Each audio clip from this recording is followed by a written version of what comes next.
mu ngi xamal ni enquête bi ñi ngi si te yoon dina def liggéeyam waaye aussi fii ak fan yi néew le procureur dina génn waxtaan ak li nga xam ne nag moo di sénégalais yi sunu confrère yi nekk fële ca Les Échos ñu ngi xamal ni boobu muy tudd aussi suba procureur de la république dina génn def ab conférence de presse par rapport ak li xew fële ca université enquête bi fi mu toll lan ca gis ak information yi nga xam ne junj na ko keroog ci communiqué bu mu def que ni ñoom information yu ñu am wuute na ak actuellement lu ñu waxtaanee ci penc mi que ni kii di Abdoulaye Ba dañ ko daal di torturer bu mu ñàkk bakkanam.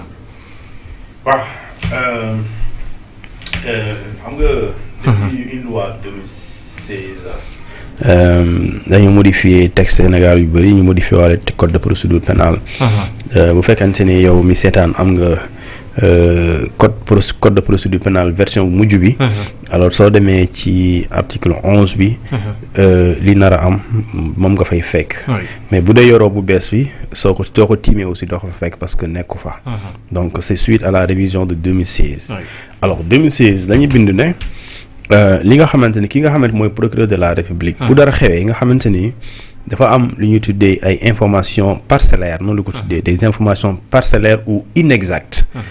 wala pour stopper lu ñu tuddee lu ñu tuddee le trouble à l'ordre public. procureur mën na su amee ndigaru hiérarchie bi. génn wax ak Sénégalais yi ci ay points yi mu jàpp ne c'est des points essentiels pour mu leeral ko. leeral points yi sans pour autant mu dugg ci dossier bi. donc ça veut dire que kon bu dee day def communication procureur de la république. tey bu dee da nga war a dem ci point de presse am wala ci conférence de presse am.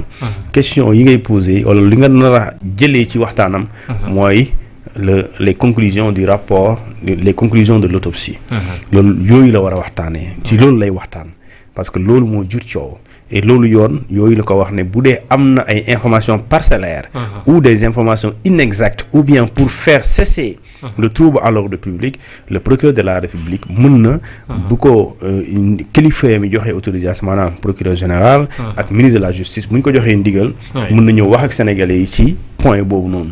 donc en principe que ça soit demain ou après-demain alors le procureur de la république point yi muy évoqué ce sera à ce sujet à ce point à ce niveau plutôt léegi nag ça veut dire que loolu lu ñu sénégalais di yàkkam ci la parce que jur na coow indi na weerante yu dul jeex déjà li nga xamante ni moom mooy autopsie bi médecins yi génn nañ étudiants yi génn nañ yeneen sénégalais aussi wax nañu ku ne jox nga sa xalaat et moom aussi génn na communiqué mais da ngay gis ne xalaat yi wuute na gisin bu wuute mais interprétation bi aussi dafa wuute alors ñi nga xamante ni aussi ñoom ñoo xam da ngay gis ne lii di autopsie médico-légale c'est la justice moo koy ordonné léegi nag bu fekkente ne justice dafa ordonné une autopsie médico-légale alors question yi dafa bëri mooy say comment justice nan la mën a ordonner une autopsie médico-légale résultat yooyu génn conclusion yi ñu wax après ci wax jooju conclusion yu ñu def boo ko jàppee da ngay gis ne waa ji deewul deewu naturel alors plus tard le procureur revient pour dire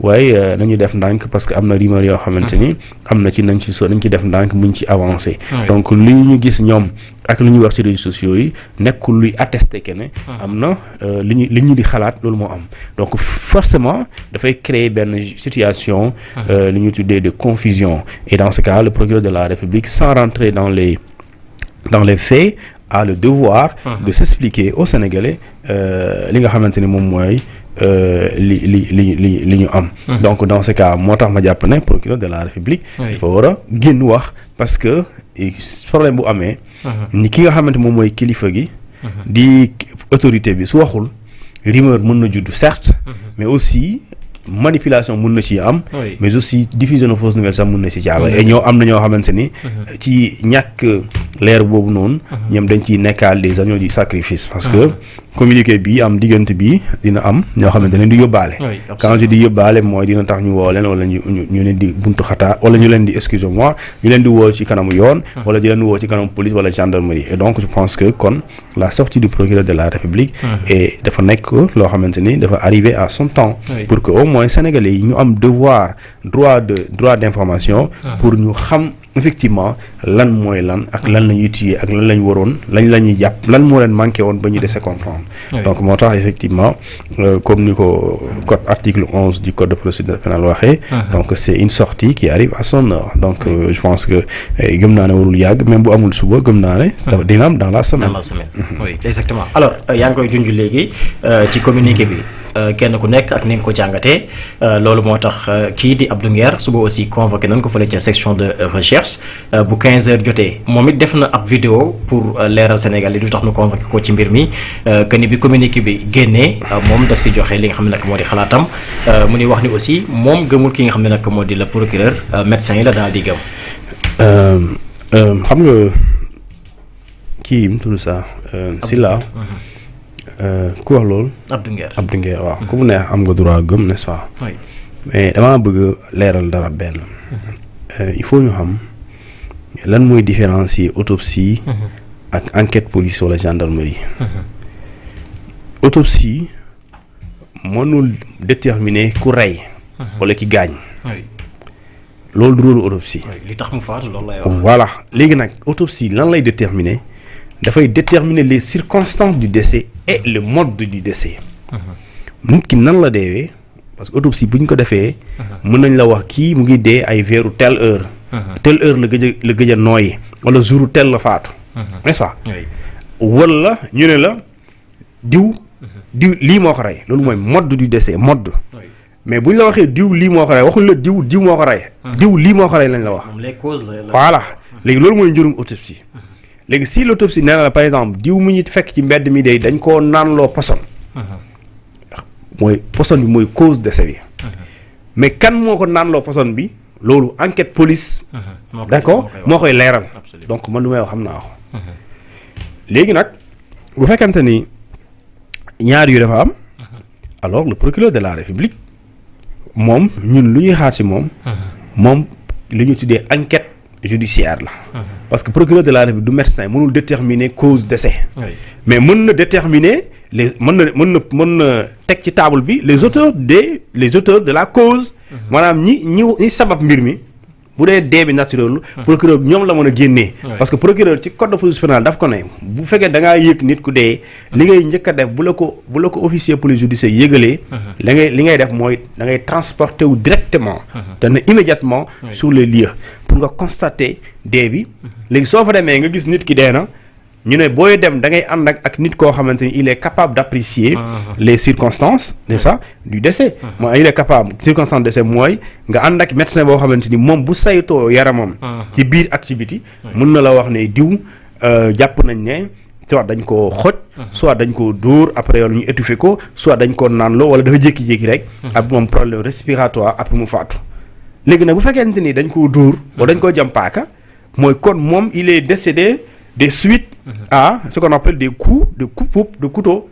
léegi coup de coupe boobu dafa am nit koo ko def. léegi procureur moom nit kooku lay dem wër. yaa ngi dégg donc il faut pas ñu def cette confusion léegi dans ce cas. li nga xamante ni moom mooy mbir mi le procureur de la République. man ce que je comprends pas c'est kan moo defar lu autopsie bi. est-ce que moom moo ko parce que en réalité je pose cette question tout en parce que question boobu li tax ma poser la ko mooy. li ñu tuddee autopsie médico-légale heure bu amee procureur moo ko santaane. autopsie médico-légale heure bu amee. justice moo koy defar. justice moo koy ordonné. léegi ça veut dire que donc léegi su ko justice ordonné. nit ñi amuñu droit suul nit kooku dee lu dul. justice daf ne jël leen ngeen yóbbu. léegi jël yóbbu boobu day créer le genre da ngay amaale le certificat de décès. le genre de mort ak nga am lu ci permis d'inhumer. léegi su dee résultat autopsie bi conclusion yi baaxul. kon waruñ délivrer un permis d'inhumer. parce que permis d'inhumer mooy pare nañ ci corps bi léegi jël leen. booy fàttaliku ministre Moustapha Ba bu mu décédé. noonu la woon dañ ko naroon suul. denc. procureur bind communiqué ne déedéet. mu indi article 66 effectivement article 66 loolu la wax. parce que dañuy sikki sàkk dee bi naturel. léegi day suspendre enterrement bi. léegi ñu waroon ko yóbbu lundi dimanche. gars yi bàyyi ko léegi mu def autopsie bu mu paree après ci la jox autorisation famille bi pour ñu dem denc ko. et dans ce cas kon procureur dafay doylu ci résultat autopsie bi. parce que autopsie médico-légale justice moo koy santaane. léegi nag loolu moom bu ñëwee. yooyu lay entretenir Sénégalais yi. expliquer effectivement fan la jógee maanaam ban médecin moo ko def. médecin boobu lan mooy le contenu. est-ce qu'il s'agit parce que Sénégalais yi li ñuy xaar fii mën na nekk un document bu gudd. waaye ñaar rek la ñuy xaar leerul leen. mooy Abdoulaye Ba mii. est-ce que dafa faatu bu naturel wala faatu bu naturel loolu rek moo leen intéressé tout le reste mën na jàpp ne littérature la. parce que techniquement yaa ngi bind mais dañuy bëgg a xam rek est-ce que moom. lan moo ko rey dafa jékki-jékki faatu. wala li ko faat nit moo ko sabab. ci yan condition loolu rek moo leen intéressé léegi nag bu dee nit moo ko sabab kooku da ngay topp nit ñëw da ngay dem wër leen. bu dee nag dafa jékki-jékki dee naturellement. léegi dans ce cas loolu mooy li nga xamante ni mooy doon loo xam parce que dee bu naturel moom doo topp kenn. léegi nag loolu moo lëndëm ci bopp Sénégalais yi. et loolu procureur il a le droit le devoir plutôt de venir leeral éclairer la lanterne des Sénégalais par rapport ak ces points de ces zones d'ombre là. alors que man dama jàpp ne effectivement nit ñi dañu war a comprendre léegi ñu comprendre jotewul ak dara dugg ci fond enquête bi. parce que article 11 bi loolu la wax mooy procureur dafay ñëw bu amee lu leerul. wala loo xamante ni nit ñi dañuy wax ñi wax fii ñuy wax fële wala loolu xew mu ngi continuer di troubler ordre public bi. day ñëw pour rétablir dalal nit ñi. wax ak ñoom ci loo xamante ni moom mën na ci wax 100% mu dugg ci fond mbir mi. donc loolu je pense que bu génnee aussi foofu lañ koy xaar. en tout cas doy na waar xëy na aussi du ñàkk di leen dikkaat ci convocation kii di Abdou Nguer naka suba fële ca section de recherche alors fan yi gis na